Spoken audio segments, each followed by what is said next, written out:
Hello everyone, welcome to Sindhu classes. आज के इस वीडियो में हम सिंधु घाटी सभ्यता का क्विज भाग 3 करेंगे, जो कि अंतिम भाग है और इसमें कुल 20 क्वेश्चन रखे गए हैं। ये अंतिम क्विज वहीं से शुरू करेंगे जहां पर हमने भाग 2 को ख़त्म किया था। तो चलिए शुरू करते हैं। क्वेश्चन नंबर 31 है कि किन लोगों ने सिंधु लोगों के लिए सिंडन शब्द का प्रयोग किया। सोचिए, तो ये लोग थे यूनानियों ने सिंधु लोगों को सिंडन कहा है।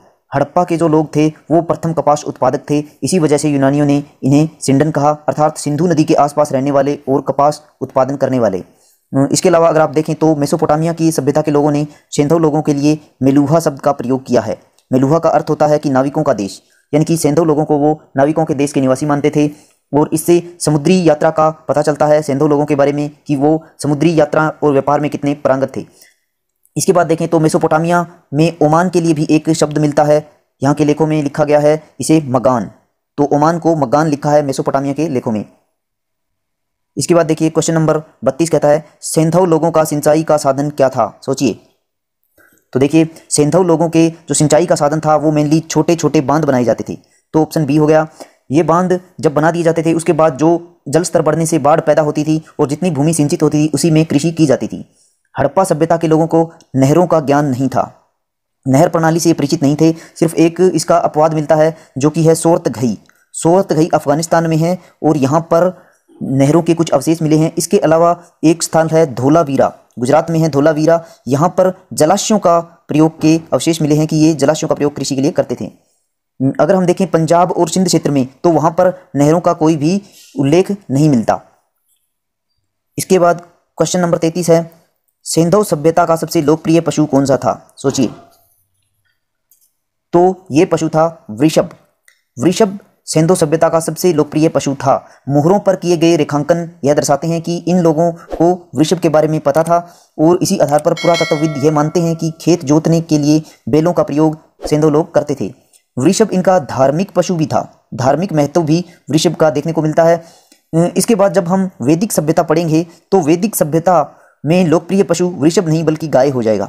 तो वैदिक सभ्यता में गाय और हड़प्पा में क्या है, वृषभ, ये याद रखिए।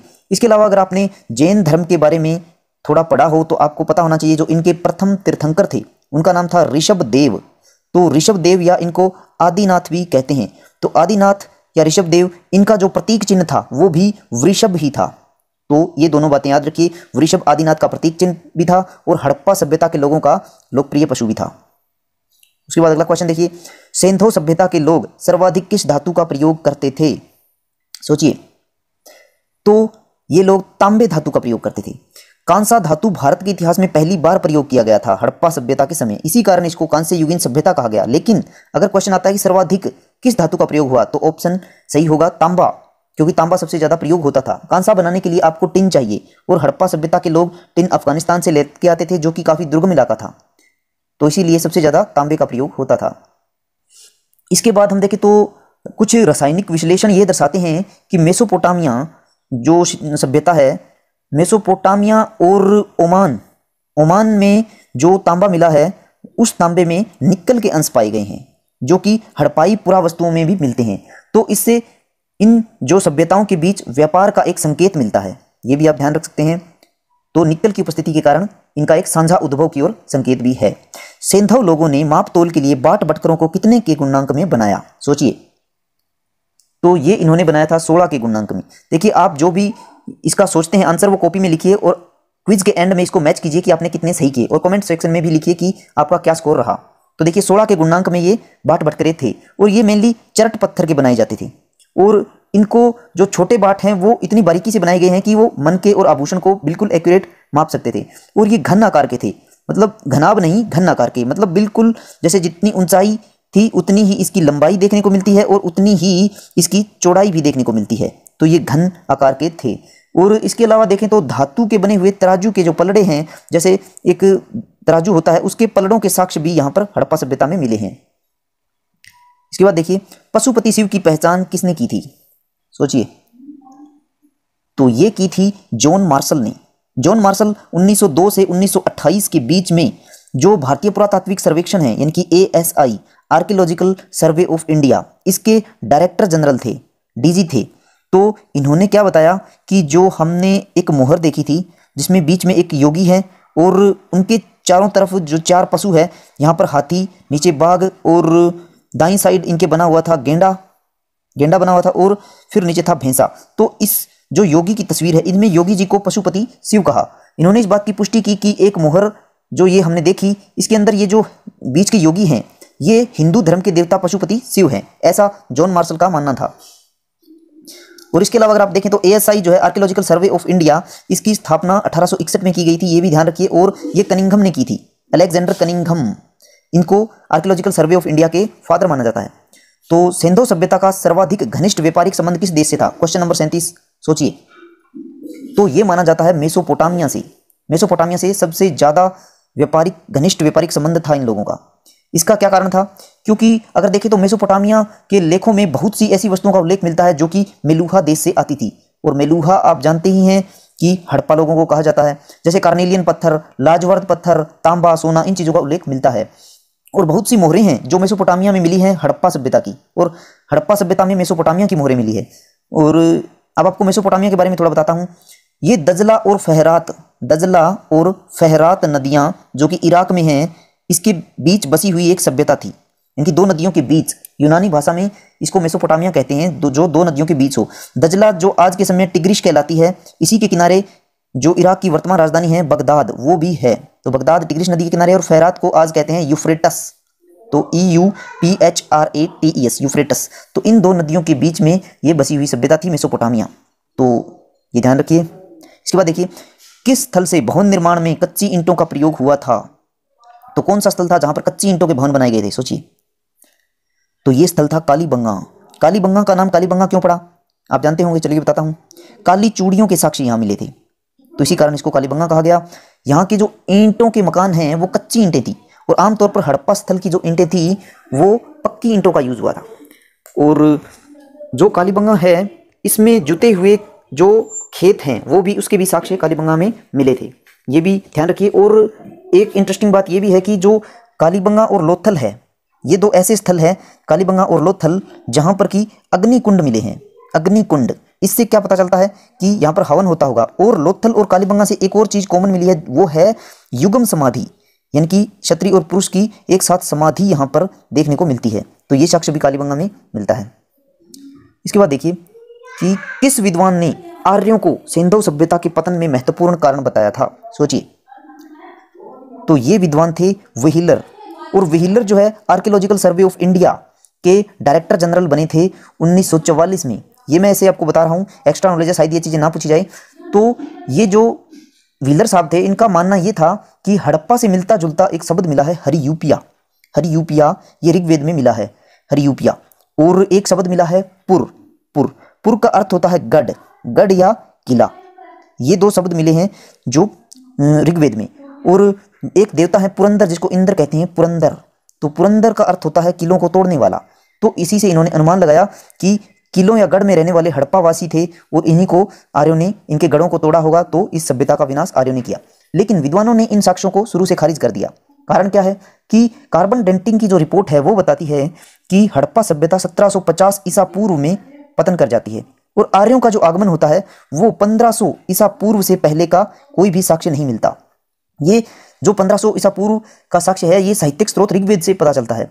तो दोनों घटनाओं के बीच में 200 से 250 वर्षों का अंतर है। तो इसी के चलते ये साक्ष्य नकार दिए गए। और इसके अलावा भी देखें तो हड़प्पा में कहीं भी जनसंहार नहीं हुआ है, यानी कि कोई भी मास ग्रेव यहाँ पर नहीं मिलती। इतना कोई मतलब यहाँ पर नरसंहार नहीं किया गया कि जहाँ पर इतनी हड्डियाँ मिली हो ताकि इससे आर्यों के आक्रमण का जो है संबंध बनता हो। इसके बाद देखिए क्वेश्चन नंबर 40 कहता है, सिंधु सभ्यता में लोक कला का उदाहरण क्या है? सोचिए कि लोक कला का उदाहरण क्या है। तो ये है मिट्टी की मूर्तियां। मिट्टी की मूर्तियां लगभग हर घर से मिली है हड़प्पा के, और ये जनसाधारण में आम थी, इसी कारण इनको लोक कला का उदाहरण माना गया है। इन मूर्तियों में अगर हम देखें, सबसे ज्यादा पशुओं की मूर्तियां बनाई जाती थी, और उसमें भी वृषभ पशु की सबसे ज्यादा मूर्तियां आपको मिलेगी। अगर मानव में देखें तो क्षत्रियों की मूर्ति, और वो भी मात्र देवी की मूर्ति सबसे ज्यादा हड़प्पा सभ्यता के लोगों ने बनाई।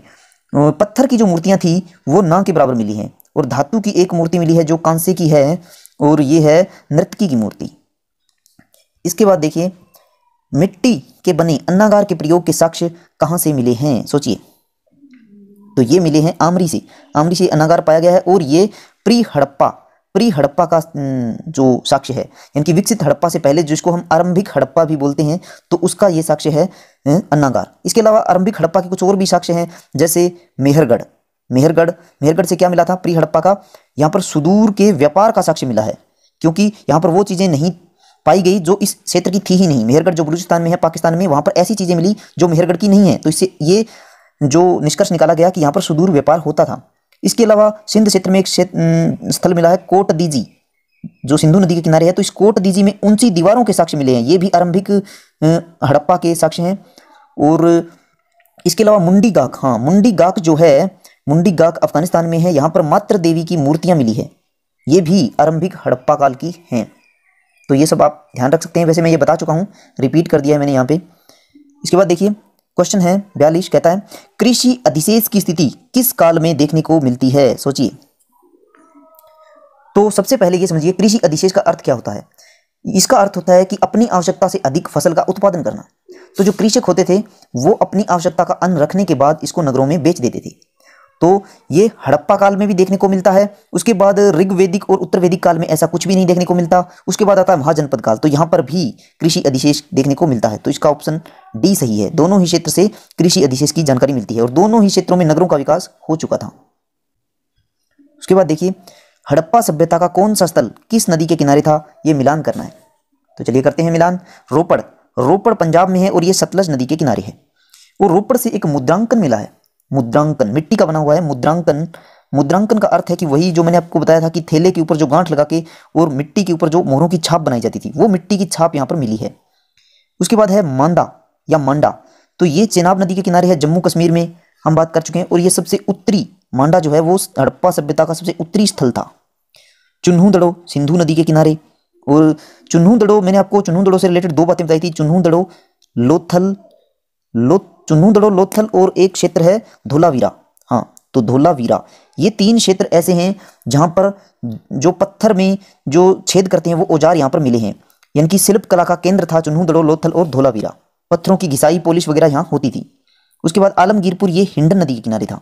और आलमगीरपुर सबसे सबसे पूर्वी क्षेत्र था हड़प्पा सभ्यता का, पूर्वी था आलमगीरपुर। और पश्चिमी कौन सा था? पश्चिमी क्षेत्र था सुतका गेंडोर जो कि पाकिस्तान में है। और उत्तरी में आपको बता चुका हूं मांडा था। तो दक्षिणी कौन सा था? देमाबाद। ये सब मैंने एक लेक्चर में कवर किया, अगर आप देखना चाहते हैं तो डिस्क्रिप्शन में लिंक दे दिया जाएगा, आप वहां से हड़प्पा सभ्यता का मेरा पूरा लेक्चर देख सकते हैं।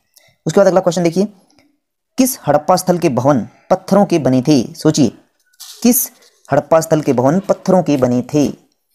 तो ये स्थल था सुरकोदरा, जो कि गुजरात में है। सामान्यतः हड़प्पा सभ्यता के भवन जो थे वो पक्की ईंटों के बनाए जाते थे। इसके दो अपवाद हैं। सुरकोदरा आपने देख लिया पत्थर, और इससे पहले मैंने आपको बताया था कालीबंगा। तो कालीबंगा के जो भवन थे वो कच्ची ईंटों के बने हुए थे। ये दो अपवाद हैं, कच्ची ईंटों के कालीबंगा में और सुरकोदरा में पत्थर के भवन। सिंधु सभ्यता में घोड़ा नहीं पाया जाता था, किंतु सुरकोदरा में घोड़े की हड्डियों के साक्ष्य मिले हैं। तो शायद व्यापारिक कार्यों की वजह से घोड़ा यहाँ व्यापारियों के द्वारा लाया गया होगा।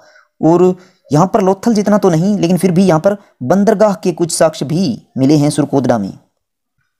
इसके बाद देखिए हड़प्पा सभ्यता की जानकारी के स्रोत क्या हैं? सोचिए। तो ये है एकमात्र पुरातात्विक स्रोत। हड़प्पा के अभिलेखीय स्रोत नहीं हो सकता, साहित्यिक स्रोत भी नहीं हो सकता। अभिलेख मिला है धोलावीरा में, ऐसी बात नहीं है धोलावीरा में, लेकिन ये पढ़ा नहीं गया है, इसकी लिपि आज तक नहीं पढ़ी गई है, इसलिए यूजफुल नहीं है। और साहित्यिक स्रोत हमें मिलते हैं वैदिक सभ्यता में, सबसे पहले ऋग्वेद मिलता है, तो इससे पहले कोई भी पुस्तक नहीं मिलती। इसके बाद देखिए अगला क्वेश्चन है, हड़प्पाई मोहर किस पत्थर की बनी थी? सोचिए। तो हड़प्पाई मोहर सेलखड़ी पत्थर की बनी थी।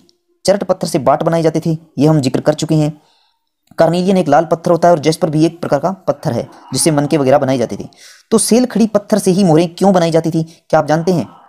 तो मैं आपको बता देता हूं कि इसका एक कारण ये है कि जो सेलखड़ी पत्थर है वो काफ़ी मुलायम होता है और इस पर कार्य करना बहुत आसान होता है। जैसे हमने देखा कि जो मोहरें होती थी उस पर लिपि बनाई जाती थी, और वर्गाकार मोहरों में तो एक चित्र भी बनाया जाता था, एक श्रृंगी पशु का एक चित्र बनाया जाता था। तो इस प्रकार इन कार्यों के लिए जो इनका उत्कीर्णन करना होता था, इनको यहाँ पर खोदना होता था चित्रों को, वो आसान हो जाता था, इसलिए सेलखड़ी पत्थर की मोहरें बनाई जाती थी। अगला क्वेश्चन देखिए, हड़प्पा सभ्यता के बारे में कौन सा कथन गलत है? चलिए एक एक करके देखते हैं। तो हड़प्पा सभ्यता ये कहता है कि इसका सबसे अनूठा पहलू शहरी केंद्रों का विकास था। ये तो बिल्कुल सही है, क्योंकि हमने देखा मोहनजोदाड़ो भी एक शहर था, और लोथल, धोलावीरा, हड़प्पा खुद भी एक शहरी केंद्र था।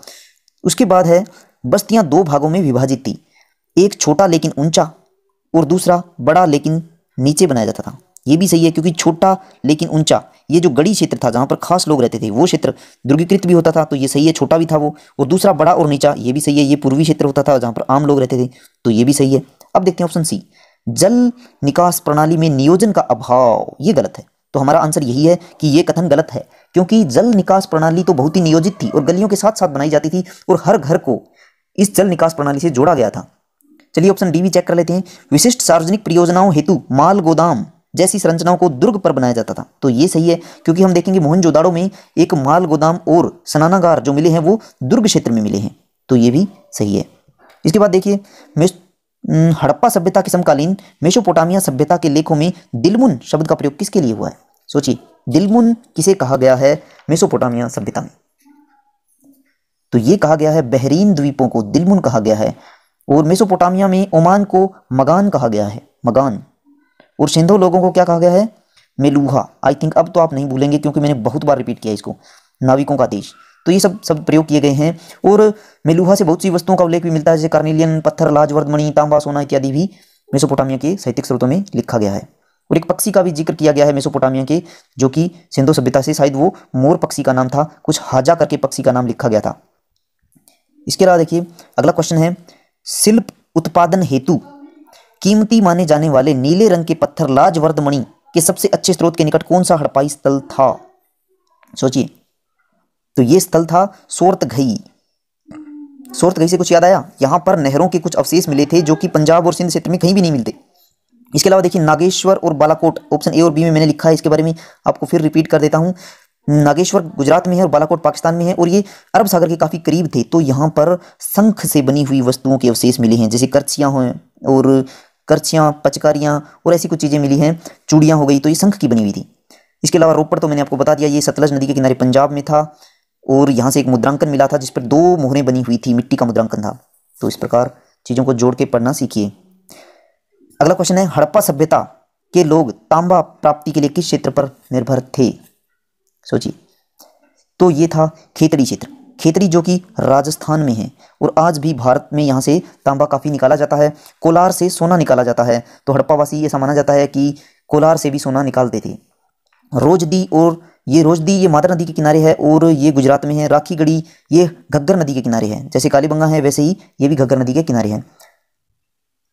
तो इस प्रकार यहाँ तक हमने संपूर्ण हड़प्पा सभ्यता को क्विज के माध्यम से कर लिया है। तो देखते रहिए सिंधु क्लासेस के बाकी वीडियो। मिलते हैं नेक्स्ट वीडियो यानी कि वैदिक सभ्यता के क्विज में। तब तक के लिए धन्यवाद।